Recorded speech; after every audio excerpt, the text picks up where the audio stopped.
I don't know where you are as you're listening today, if you feel like you're in the fire right now. Are you looking at the fire? Are you focused on the fire? Or are you focused on the refining that's happening? What's happening in you? What is God teaching you? What are you learning? What are the lessons that you're downloading right now in this season? And what you choose intentionally to think about is what you're going to be about. Welcome to Remix Moments with Martine, where we will remix your mindset one moment at a time. I'm your host, Martine Williams, and I'm here to bring you a quick burst of inspiration, insight, and a fresh spin on your mompreneur journey. In just a few minutes, we'll remix your mindset, energize your day, and keep you moving forward with purpose. Let's dive in to today's moment. Hey friends, and welcome back to the show. This episode is going to be probably a shorter one and just sharing with you some thoughts that kind of came up today on my walk. I try to walk my dog Finn almost every day. When I walk, it's kind of an opportunity for me to process my thoughts and listen to some music or not. Sometimes it's an opportunity to catch up with some phone calls with some friends. But today, as I was walking and I was thinking first and foremost about so many of you that have reached out just to let us know that you've been praying for us, praying us through this season with my mother-in-law.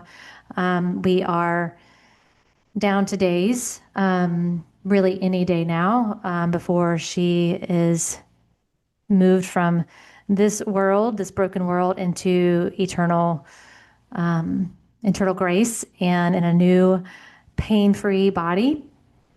And I just appreciate so many of you that have been praying for us. You know, the prayers and the faith of friends is so important in seasons like this. And you just don't understand the importance of community and needing community. And I know for many of you, maybe you feel like you don't have a community, or maybe you feel like you don't have friendships to show up for you in these times. And maybe you're like, I could have them, but I am exhausted as a mom and as an entrepreneur. I just don't have the capacity or the energy to nurture those relationships. And I would just kind of like to challenge that a little bit and encourage you, because we need community when we're going through hardships. And community doesn't have to be like 15 friends. It could be one or two, right? So someone that is praying for you, praying you through it, checking in on you. We've had people bring meals. We've had people send, DoorDash. We've had people send us Venmos, like just really showing their love and support for us during this season. And honestly, by the time this episode airs, she may have already passed. But as I've been thinking through, like, what I wanted to share today, besides just thanking you all for that, I've been thinking about how these opportunities, these seasons of life, right? The valley moments, the ones that are not easy, the ones that catch you off guard. If you've been listening to the podcast, you'll remember me resigning or retiring from 31. And I didn't see that coming. Like I really thought that I would be in that career forever. And when God started pressing it upon my heart to retire, it just didn't make sense. It did not make sense on so many levels. It didn't make sense financially. It did not make sense relationally. It did not make sense professionally. And I just had to trust, right? And going into that, he called me into a 6-month rest season and putting the pause button on my ambition and really putting that ambition. Now that I fully understand it, as I shared on a previous podcast, it wasn't that my ambition stopped, it just got redirected. It got redirected to being more ambitious and building intimacy in my faith again, and really kind of reflecting over where I was and where I wanted to go and where he was calling me next without having all of the details. But I can say that it was a faith building season. And this also is a faith building season where this didn't make sense either. I mean, this is a woman who was playing tennis 3 or 4 times a week and is now, 3 months later, about to move into eternity. Like it's hard to wrap your brain around it. And watching her suffer the way that we've watched her suffer being the primary caregivers for moving into our home. It just, in our minds as humans, God's ways are not our ways, and it's hard to wrap your brain around it. It's hard to understand it. And what keeps me grounded and what keeps me in a more healthy, I would say, mindset is thinking about things in a different perspective. So for me to think about, number one, that I firmly believe that there is purpose in the pain and that God is going to use this. He's not going to waste it. And I felt those same things when God called me out of 31 and it didn't make sense. And even though I was human, and even though now I'm human and I have my human experience, and yes, I have my days of sadness, and yes, I have my days of anger, and yes, I have my days of like, what is going on, Lord? Like, why do you allow her to continue to suffer? What keeps me going and keeps me from just absolutely being in the bed depressed is believing that there is purpose in this pain. And I may not see it now, just like I didn't see him calling me out of the 31 then. It became abundantly clear a year later on why that happened and when it happened and how purposeful he was in that plan. And so for me to focus on the purpose and the pain, it doesn't disregard the pain. It doesn't downplay, again, the very real grief that we are experiencing right now and will experience as she passes on and we create a new normal without her. I just firmly, firmly believe that there's purpose in it. And I don't know that I'll see it fully on this side of eternity, what the purpose is for it, but I might. And so focusing on that is what really keeps me moving forward. So if you're in a season of pain, could you allow your brain to go there? Could you allow your thoughts to go there? The second thought, as I was walking Finn today, and I'm like, okay, what is it? Because we've all seen people who have been diagnosed with something, and two people could have the same exact diagnosis and they could have completely different responses. And it's not because I'm stronger. It's not because I'm more educated or equipped, even. I'm thinking on different things than someone else who maybe is not having the same experience. That doesn't make me better than someone else. But I do want to talk about this because it is a tool, it is a way to be equipped when seasons of struggle happen, when seasons of pain happen. Hey friend, let's talk. It's time to book your clarity call. We are going to spend 1 full hour focused on you. A clarity call isn't about pressure. It's about possibilities. It's about you.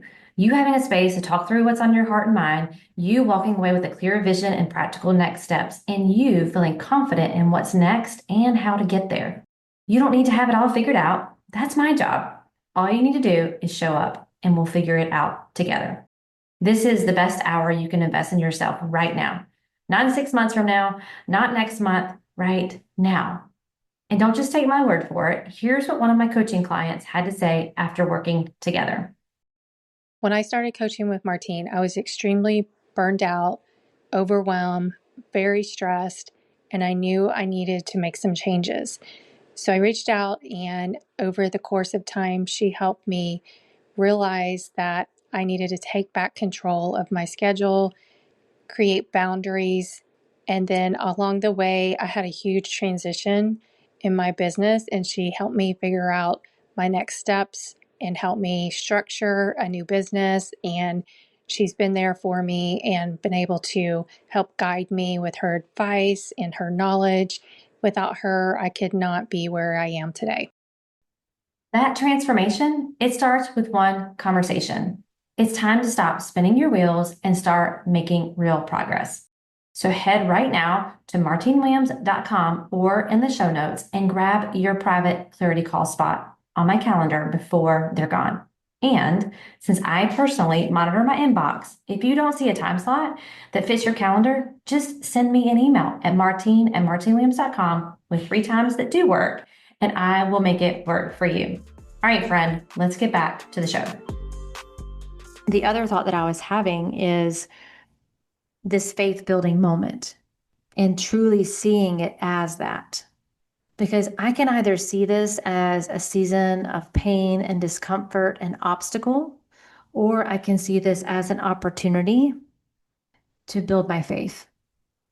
And I had a friend and peer reach out to me yesterday, and I was telling her about not only, my mother-in-law is getting ready to lose her battle with cancer. I had a peer in 31 who just recently passed away, like less than a month from her diagnosis of the same thing, pancreatic cancer, stage 4.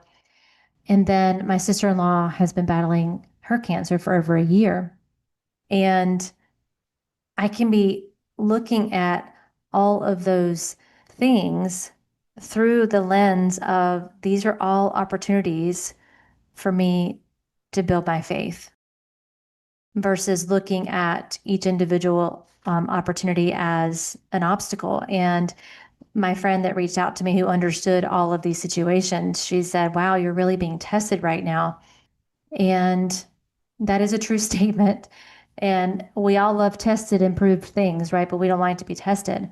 But what I also added to that when I responded to her is I'm actually being refined. And you get refined in the fire.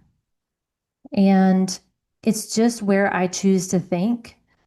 And 6 months ago, I would have said that, and I would have said it from a place of avoidance. That I'm choosing to think those thoughts because I want to avoid the real pain and the real anger and the real sadness because I don't really like to feel sad. I don't really like to feel angry. Now I feel way more safe in those emotions. So I can honestly say that I'm choosing those thoughts, not from an avoidance standpoint, but it's just more helpful and productive for me to be in that headspace, to see this as purpose and to see this as faith building, a faith building moment, a refining season. So I don't know where you are as you're listening today, if you feel like you're in the fire right now. Are you looking at the fire? Are you focused on the fire? Or are you focused on the refining that's happening? What's happening in you? What is God teaching you? What are you learning? What are the lessons that you're downloading right now in this season? And what you choose intentionally to think about is what you're going to be about. And it takes effort.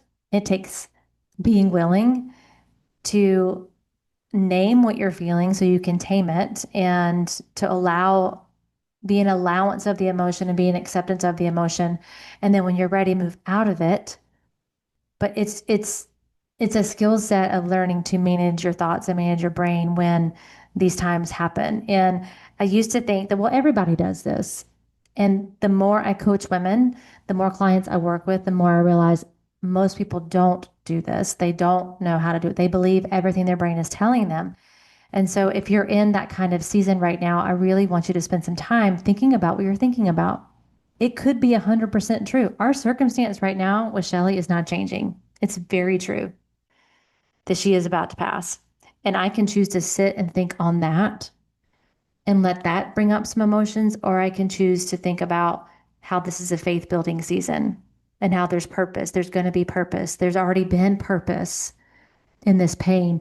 And I remember when I first retired from 31 and I had a dear friend that sent me a journal. And inside the journal, I'm not going to be able to remember exactly what she said, but basically she said, we're learning just as much from you in your slow down and in your rest season that we have in your hustle season.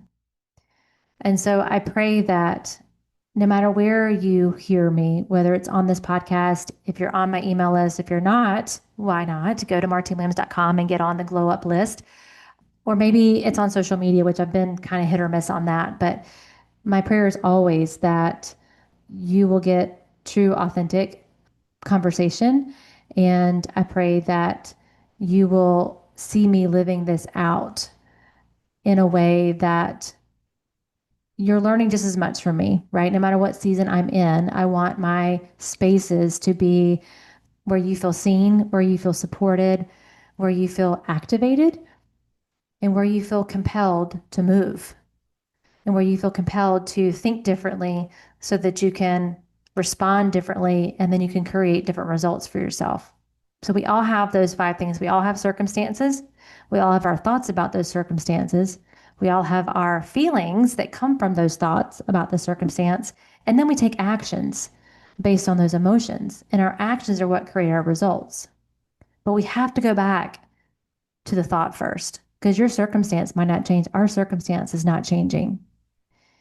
But my thought about it, my thoughts about each circumstance that the Lord brings into my life, where it's a happy, joyful moment or a challenging season, a faith building moment, if I'm choosing to see it as that, it changes everything. It really does. It doesn't mean I don't have my sad days. It doesn't mean I don't have those other moments, but it keeps me grounded.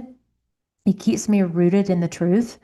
And I just really felt led to come out here and share that just little tidbit with you today. And I do hope that you're learning just as much from me on this podcast over the last, 6, 8 weeks now that I've been kind of sharing about this journey and what I'm learning in this journey. It probably has felt a little heavier than normal on social and in my email and on this podcast. But I hope that just as you learn in my mountaintop moments, that you're also learning in my valley moments. And I'm committed to sharing all of that with you. You don't have to know all the details to know, but I will bring what I feel like is relevant and valid and valuable to you. And I hope that today's episode was just that for you. So thank you again for listening. Thank you for allowing me to feel safe to share all these things with you. And thank you for your prayers as we continue to help my mother-in-law finish well and to transition from this life into the next. And I will catch you on our next episode. Well, that's it, friends, for this remix moment. Thanks for spending a few minutes with me, and I hope that you are feeling inspired and ready to take on whatever comes your way. Remember, even small moments can lead to big changes. If this moment made a difference, be sure to subscribe, share with your fellow moms, and leave me a quick review. Seriously, it means the world to me to hear from you. And until next time, I am believing in you, and I will catch you in the next moment.